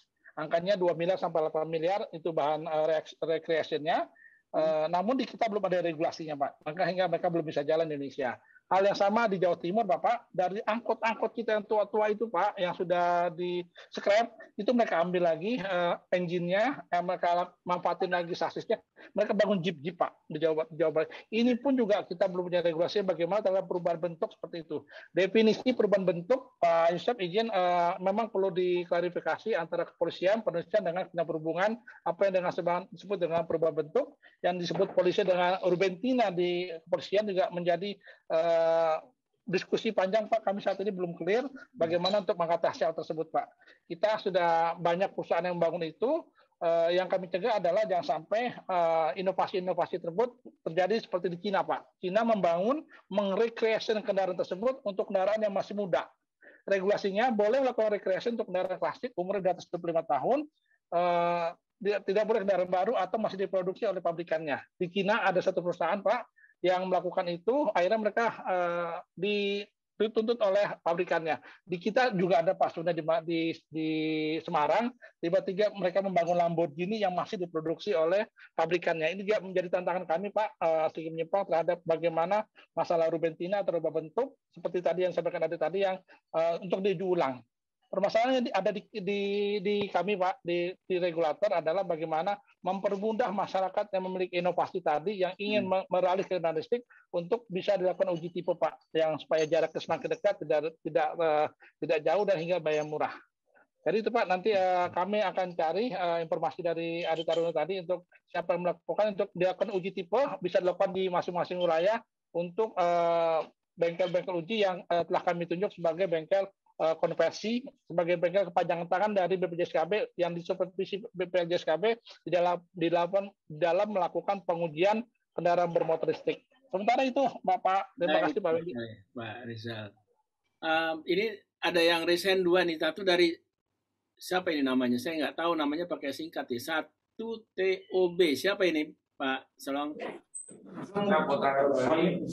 Mohon izin menyampaikan atasan, mohon izin menyampaikan para hadirin. Perkenalkan, calon taruna pada Sumerta dari Prodi D3 Teknologi Otomotif UPT Poltrada Bali menyampaikan sebuah pertanyaan sekaligus paparan. Dalam paparan tadi disebutkan bahwa kendaraan mobil listrik memiliki sangat efisien dalam zaman sekarang ini. Namun, dalam kondisinya di Indonesia, tentunya akan menjadi sangat lumayan berat untuk menerapkannya. Karena yang pertama, seperti yang dikatakan pada paparan tadi, dalam penggantian bahan bakarnya, seperti isinya masih 80% seperti itu, dan ingin diganti, itu juga menggunakan koneksi internet, sedangkan di koneksi internet di Indonesia itu juga belum merata. Jadi itu adalah salah satu tantangan dari ini, dan jika kita meregulasi banyak kendaraan pribadi di Indonesia, maka itu juga akan meningkatkan tingkat kecelakaan di Indonesia. Bagaimana apabila regulasinya diubah menjadi mensubsidi ke transportasi umum atau transportasi massal dibanding meregulasi menyebarkan kendaraan-kendaraan pribadi yang potensi kecelakaan dan biaya pembangunan untuk pengisian bahan bakarnya itu juga semakin mahal. Maka dari itu, apabila moda transportasi umum berbasis listrik lebih dikembangkan di Indonesia, menurut para hadirin sekalian, apakah kendala-kendala yang akan terjadi jika itu diwujudkan? Sekian, terima kasih. Pertanyaannya bagus ya, terima kasih. Yang berikutnya yang resen siapa ini lagi? Saya nggak tahu namanya. Pak. Oh, Pak Fakih Fernan, siapa ini? Siapa? Tolong sebutin namanya. Selamat pagi Pak. Mohon izin menyelesaikan, izin memperkenalkan diri, nama Taruna Remaja M. Fakih Fernanda, nomor Taruna 2001226, kampus PTD STD Bekasi. Pertanyaan saya Pak, mengenai mobil listrik tersebut, apakah ada proyeksi regulasi yang direncanakan oleh pemerintah terkait dengan mobil listrik tersendiri Pak, sebagai aturan teknis? Dan juga kan Pak, pemerintah lagi gencar-gencarnya buat ngurangin emisi, Pak. Jadi pembelian mobil listrik itu sangat dianjurkan bagi masyarakat, Pak. Setelah itu ditambah dengan adanya urgensi pengaturan fitur autopilot, Pak, pada mobil listrik, contohnya Tesla, yang pasti memudahkan kita sendiri untuk mengemudikannya karena sistem mobilnya sendiri, Pak, yang mengemudikan. Nah, perlukah ada aturan terkait dengan autopilot itu, Pak, sehingga menjadi undang-undang tersendiri? Karena kan, Pak, mengenai komputerisasi itu bisa terjadi kecelakaan yang sistemnya itu error, Pak. Siap, terima kasih, Pak. Terima kasih. Nah, ini ada Pak Fernanda ya, pertanyaannya bagus-bagus. Ibu Bapak sekalian, silakan kalau ada lagi atau Pak Muhtarudin sudah berkenan, Pak. Silakan Pak Muhtarudin. Tolong di-unmute dulu, Pak. Dari saya belum ada, Pak. Menarik semua itu, kalau bisa kita diskusikan apa yang sudah diangkat tadi lebih baik. Cuma tadi kalau saya tidak salah, ada sasaran untuk mencapai tahun 30-90%. Ya. Ini kita serius itu. Kalau lihat masalahnya begitu kompleks. Ya. Kalau itu nanti bisa dirinci ya, bagaimana kita mencapai action plan-nya itu apa gitu. Bukan saja hukum, juga kesiapan kita dalam segala macam gitu. Jadi kita jangan terlalu mudah untuk menetapkan suatu target yang apa yang kita mesti lakukan kita belum betul-betul menguasai gitu. Ya. Itu nanti mungkin Pak Rizal bisa membahas lebih lanjut what to do untuk mencapai sasaran. Untuk perlu sasaran itu nggak usah terlalu ketat lah gitu. Sebisa kita bisa apa yang kita capai karena terkaitannya dengan lingkungan hidup dan macam-macam lagi. Itu aja, Pak. Ya, ini pertanyaan Pak Muhtarudin sangat fundamental, Pak Rizal Faisal ya. Ya, Pak. Karena targetnya 20-30-90%. Untuk angkutan umum, Pak? Ya. 2030. Oh, untuk angkutan umum. Untuk angkutan umum, Pak. Iya. Okay. Untuk angkutan umum saja, Pak. Untuk angkutan perkotaan. Silakan Pak, dielaborasi lah 2-3 pertanyaan itu dulu nanti. Ya, baik Pak. Terima kasih. Pak Muhtarudin, Pak Opung, artinya yang 90% untuk angkutan umum, Pak. Ini terkait juga pertanyaan Ade tadi, Pak, bahwa kami tetap, pemerintah tetap fokus pada angkutan umum massal, Pak. Sepeda motor yang kami upayakan itu sifatnya untuk feeder angkutan umum tadi, Pak. Makanya perkembangan angkutan umum kita siapkan sedemikian matang, Pak, untuk mendukung perjalanan orang sehari-hari, Pak. Nah, selebihnya adalah fungsi dari untuk penggunaan feeder. Bahkan ke depan, Bapak, yang kami lakukan adalah ke depan ada sebagaimana tindak lanjut di Stockholm, Pak, pertemuan dari Stockholm tadi, TP26 juga, bahwa ke depan pun kita diperintahkan untuk mulai menggunakan sepeda, Pak, sepeda biasa artinya, atau sepeda listrik di dalam melakukan perjalanan untuk bekerja. Nah, ini yang kami lakukan adalah bagaimana alat-alat transportasi itu menjadi feeder sebenarnya, Pak, menjadi feeder untuk menuju sistem angkutan umum massal yang ada di yang kita bangun di daerah-daerah melalui BTS tadi, Pak. Jadi memang kita fokusnya ke angkutan massal dengan program BTS sehingga masyarakat bisa yakin dan pasti pelayanan angkutan selalu ada, Pak. Ada, tidak ada penumpang, bus itu tetap harus jalan untuk menarik masyarakat sebagai program pushful tadi, masyarakat untuk menggunakan kendaraan listrik, Pak. Sepeda-sepeda atau sepeda motor yang mereka gunakan sifatnya untuk feeder menuju simpul-simpul transportasi yang kita bangun tadi, Pak. Ini yang kami lakukan ke depannya dalam perubahan target percepatan penggunaan kendaraan listrik tadi, Pak. Nah, permasalahannya internet ini seperti arahan Pak Adi tadi, ini juga kami pun hanya bersurat ke Kementerian Penerangan untuk bagaimana internet itu diperkuat di semua wilayah, Pak. Ini permasalahan kami memang itu, Pak. Pada saat contoh sederhana aja, Pak, di semua jembatan timbang kami sekarang sudah bicara online. Namun semuanya akhirnya terkendala di beberapa titik adanya tidak ada jaringan internet di wilayah tersebut. Jadi masih ada beberapa terminal maupun jembatan timbang kami yang belum melaksanakan secara online terhadap sistem pelaporan serta penimbangannya yang memang perlu peningkatan internet. Ini juga pertanyaan yang menarik dari tadi, Pak, bagaimana ke depan kesiapan kita terhadap internet, Pak. Yang sederhana sekali adalah permasalahan kami di izin Bapak agak keluar lagi di perbatasan Indonesia. Kita membangun terminal barang internasional yang berjarak hampir 800 meter dari perbatasan. layanan internet di perbatasan sama di terminal barang itu beda, Pak. Di kita nggak ada internet, nggak ada layanan internetnya. Akhirnya dari pihak imigrasi maupun dari pihak bea cukai agak kerepotan untuk bergabung di terminal barang internasional, Pak. Ini juga permasalahan kita adalah kesiapan internet di dalam mendukung percepatan teknologi yang ada di kita, Pak. Untuk regulasi memang ada ini kami siapkan terus terhadap autonomous, Bapak Ibu sekalian, kami laporkan bahwa kita sedang melakukan perubahan di dalam di BPLJ-SKB membangun proving ground yang ada di lahan seluas 85 hektar yang sudah dalam proses lelang tahun ini, Pak. Nantinya semua persyaratan UNR akan kita pasang di BPLJ-SKB.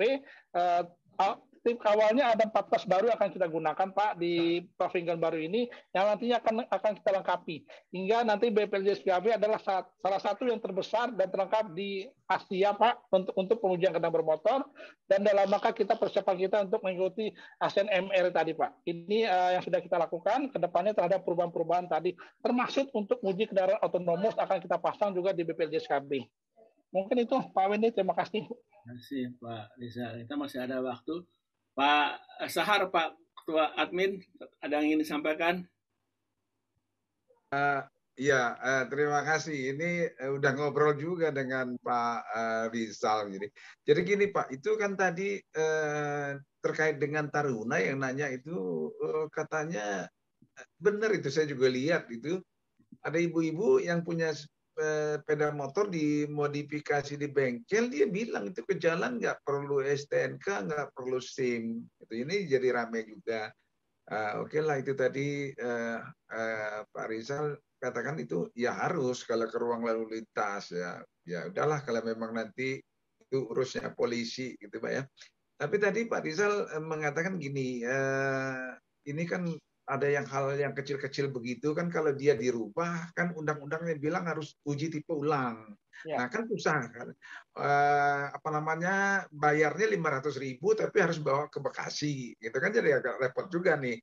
Tapi itu oke lah gitu, nanti diberikan ke daerah gitu untuk melakukan uji tipe. Nah ini suatu hal yang bagus dan mengembirakan juga. Karena lewat di STTD itu kan pakai towing gitu, kadang-kadang cuma moge gitu yang dibawa gitu Pak ya. Nah ini yang mau diserahkan nanti itu ya ke daerah itu jenis kendaraan apa nih. Nanti ini didengar loh Pak, ini kita bakal diserahkan tapi cuma sepeda motor, kan juga aneh juga gitu untuk itu. Terus nanti itu Pak yang menarik, kan kita punya PP 33 kalau nggak salah itu Pak ya, dari Undang-Undang Cipta Kerja.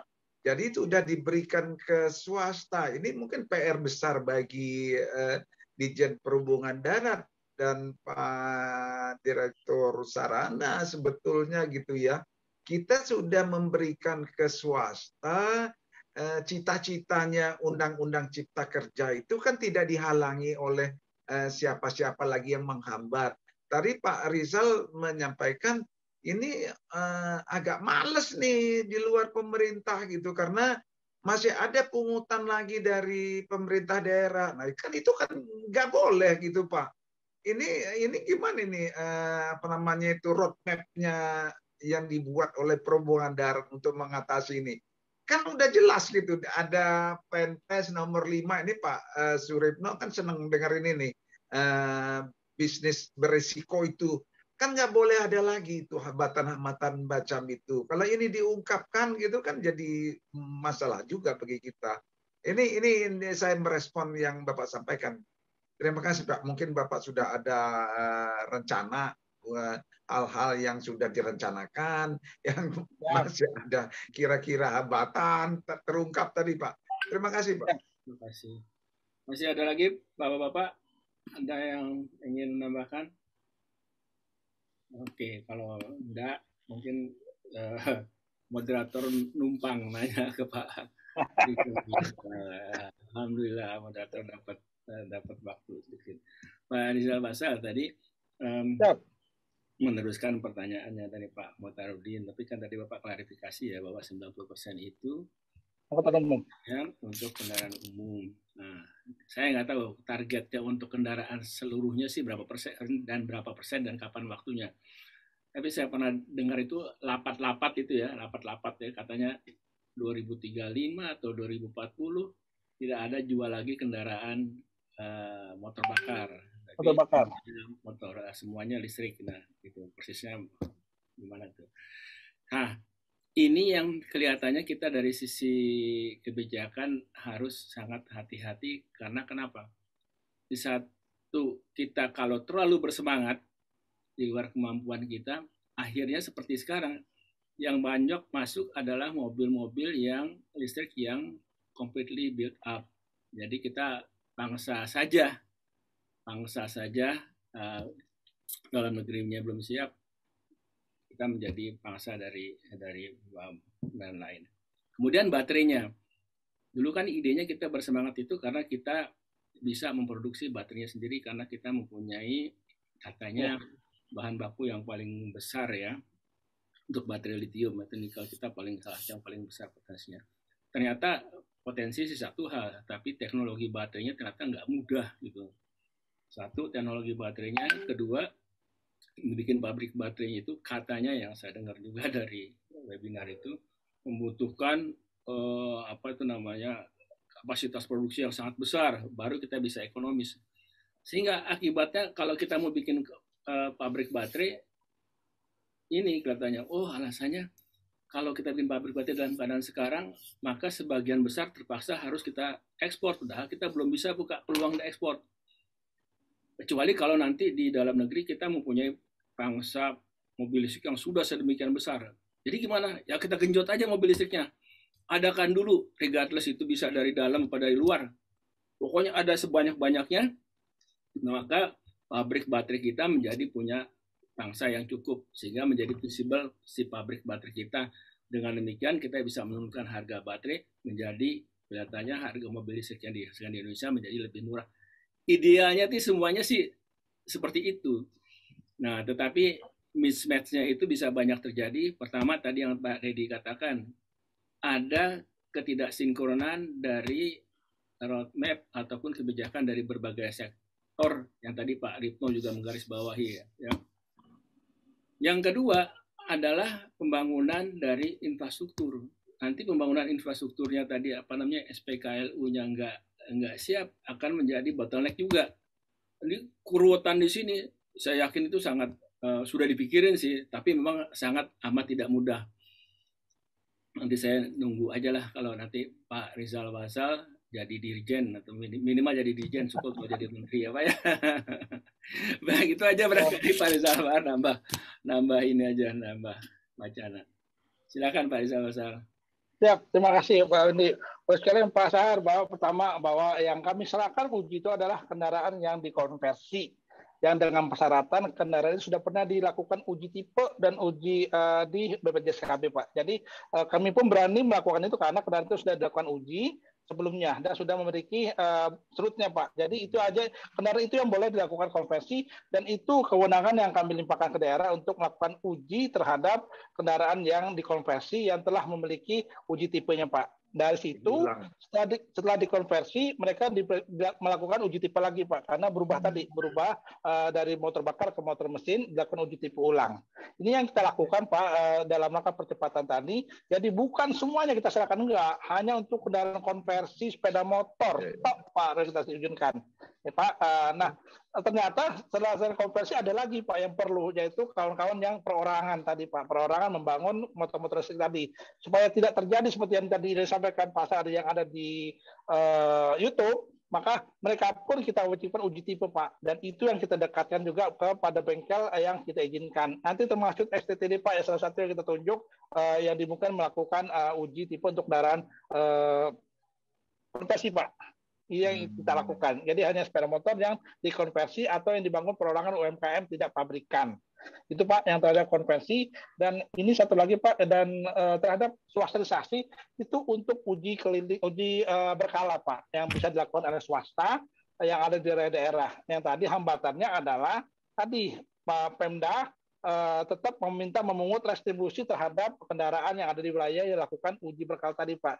Ini yang membuat kita agak gagalnya swastisasi. Namun ke depan ini kayak yang kami tawarkan swastisasi dengan konsepnya KPBU, artinya mereka membangunkan melayani seumur kerjasama di KPBU-nya, Pak, 10 atau 20 tahun. Setelah itu diserahkan ke pemerintah daerah untuk dilanjutkan. Ini yang kita lakukan dalam rangka swastisasinya, Pak.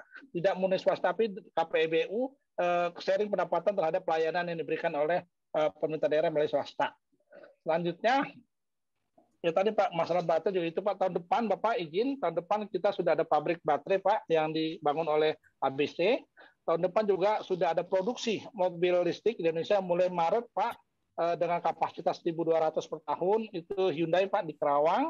Juga ada Wuling, Pak, di Kerawang, siap juga untuk produksi di Indonesia di tahun 2022 awal, Pak. Jadi Pak Presiden juga menyampaikan itu, bahwa Indonesia harus menjadi negara yang memproduksi kendaraan listrik untuk diekspor, Pak. Makanya dengan beraninya Kementerian Perindustrian menyatakan bahwa di 2050 Indonesia tidak lagi mengeluarkan kendaraan motor bakar, Pak. Semuanya menggunakan kendaraan listrik. Namun dilalahnya, Pak, ini mohon maaf ya, dilalahnya kemarin kami diundang juga Kementerian untuk kembali mengaktifkan BBG dan biodiesel, Pak. Itu motor bakar dua-duanya. Kita masih seru-seruan nih, Pak. Masih seru-seruan. Kemarin Dirjen Ilmatinya mengundang kami bagaimana untuk menghidupkan kembali biodieselnya dan BBG, Pak. Yang ada di Indonesia.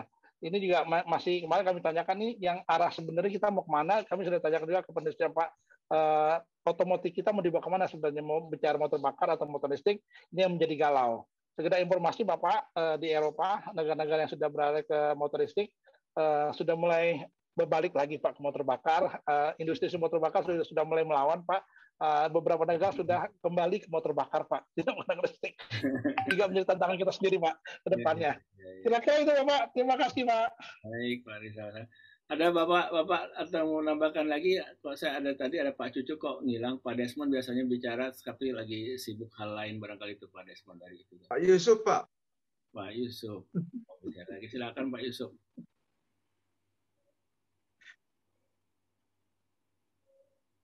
Di mute masih Pak Yusuf. Masih mute Pak Yusuf. Sudah ya? Ya, silakan. Sudah, Pak. Oke. Ada pertanyaan yang bagaimana yang kita harus diganti STNK-nya atau uji tipenya, perubahan seperti apa. Nah, perubahan yang harus berubah STNK atau surat uji tipenya adalah kalau perubahan itu yang pokok.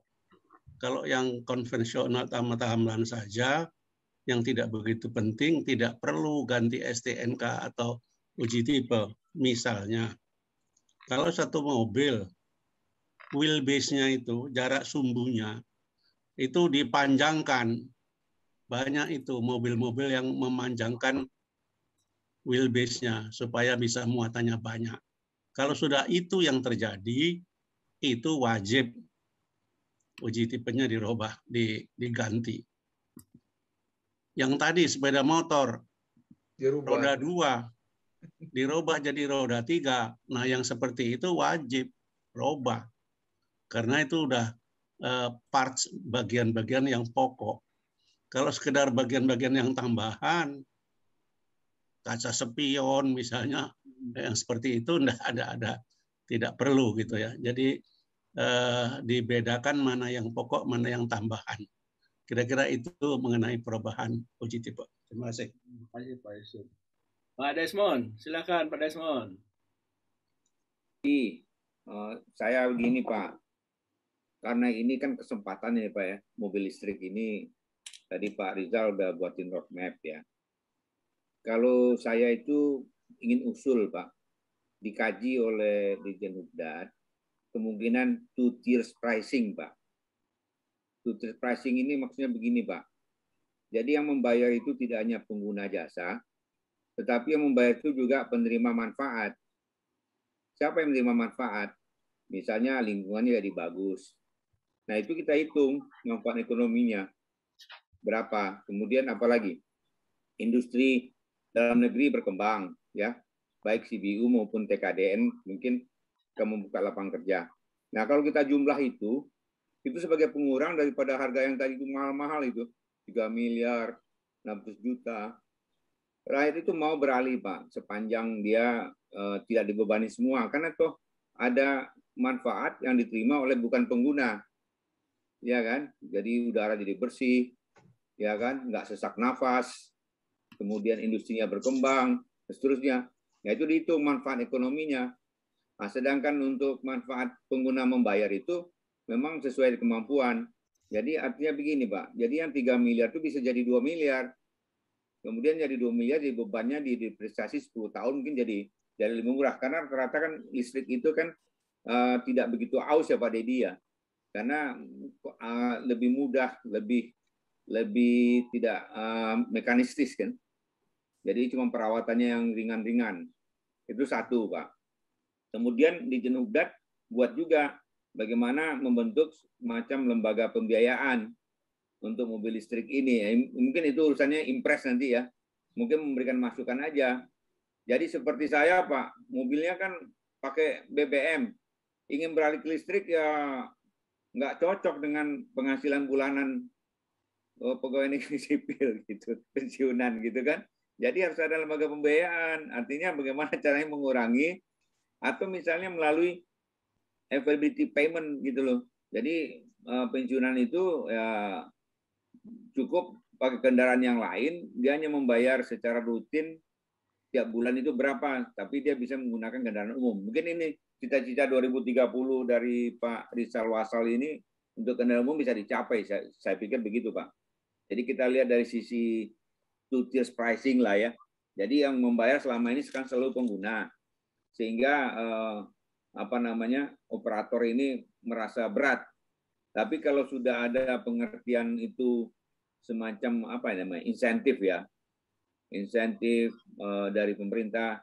Kalau kita sebutnya ini Pak, viability gap of fund ya, viability fund. Jadi dana beda antara manfaat ekonomi dan manfaat komersial. Nah ini harus kaji betul. Dan menurut saya apa yang disampaikan Pak Rizal itu KPBU memang cocok untuk hal ini, khususnya untuk kendaraan umum ya. Untuk kendaraan pribadi janganlah KPBU, susah nanti. Baik, terima kasih Pak. Assalamualaikum warahmatullahi wabarakatuh. Waalaikumsalam warahmatullahi wabarakatuh. Nah, ada lagi kalau enggak kita kembalikan ke Pak Rizal Wasal sekaligus mungkin menutup nanti setelah itu Pak Sahar.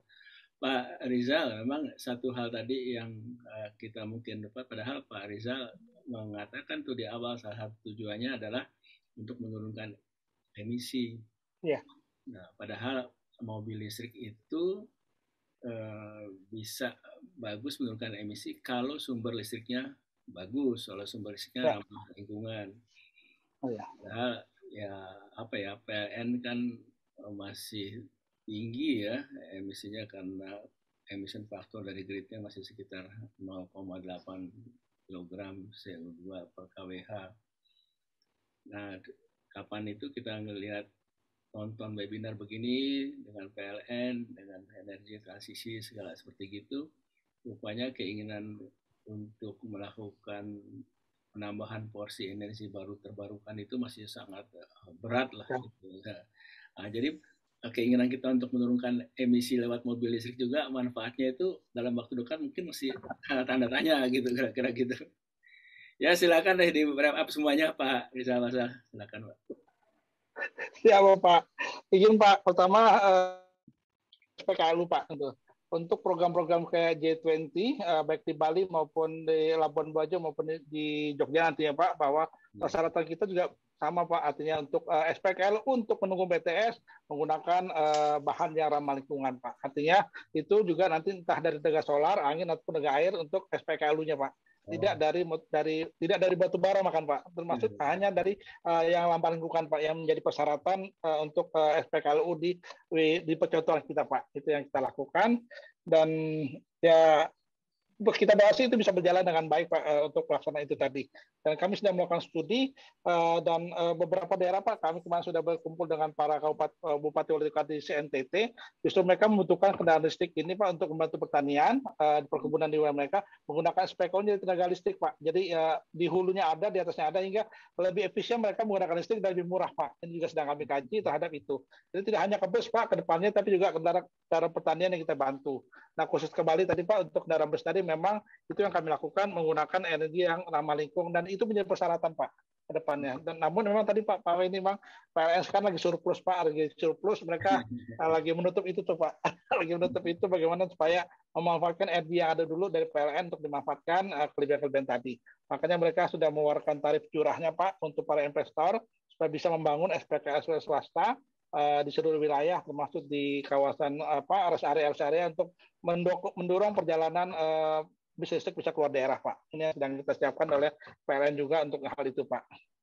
Terhadap tadi usulan punishment ya Pak, kami akan kaji Pak terhadap masalah pricing tadi untuk dukungan terhadap bagaimana ada anggaran dari terhadap efisiensi dan lingkungan ini untuk dikembalikan terhadap pengguna kendaraan listrik tadi Pak. Kami akan kaji Pak, ini memang belum kami kaji terhadap kondisi ini.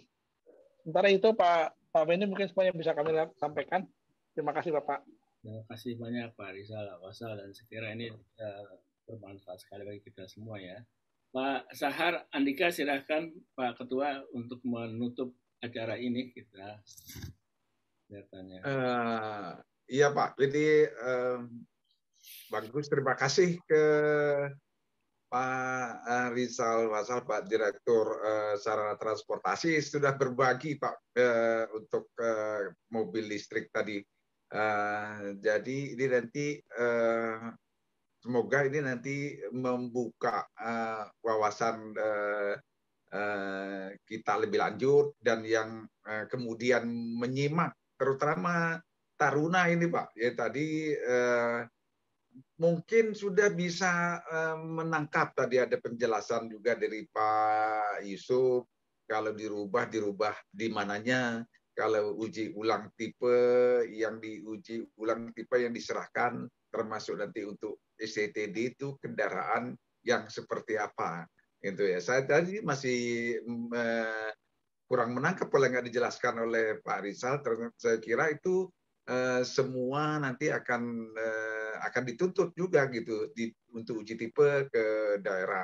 Dan semoga nanti dari webinar ini membuka pencerahan kita gitu dengan adanya PP 30 Undang-Undang Cipta Kerja itu menjadi lancar, bukan menjadi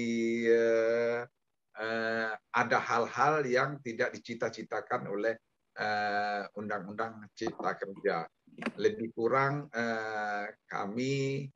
saya selaku admin WIG Desentran sangat berterima kasih kepada Wendy Ari Tenang yang sudah setia memandu acara, Umpung Siregar, Pak Dedi, Pak Desmond, jangan lupa dengan Pak Yusuf, selaku Ketua BP3 yang sudah setia, taruna-taruna. Nah, ini dia. Terima kasih di hari libur sudah mengikut acara ini. Alhamdulillah sukses. Terima kasih. Wassalamualaikum warahmatullahi wabarakatuh. Monggo Pak Wendy ada yang disampaikan lebih lanjut. Terima kasih Pak Sahar. Pak, saya juga Pak Rizal. Ada lagi? Ya, Pak. Cukup Pak, artinya Pak izin Pak bahwa roadmap yang kami susun itu sudah antar lembaga, makanya akan ditetapkan melalui impres nantinya Pak. Baik. Nanti tolong bahannya aja bisa di-share ya Pak. Ya Bapak. Ya Pak. Di-share. Baik, terima kasih Ibu Bapak sekalian atas partisipasinya di dalam diskusi dan silaturahmi kita pagi ini. Dan terutama tentunya terima kasih kita kepada narasumber atau pengantar diskusi Pak Rizal Wasal, Pak Direktur Sarana Transportasi Jalan. Assalamualaikum warahmatullahi wabarakatuh. Waalaikumsalam. Waalaikumsalam warahmatullahi wabarakatuh. Pak Rizal Wasal.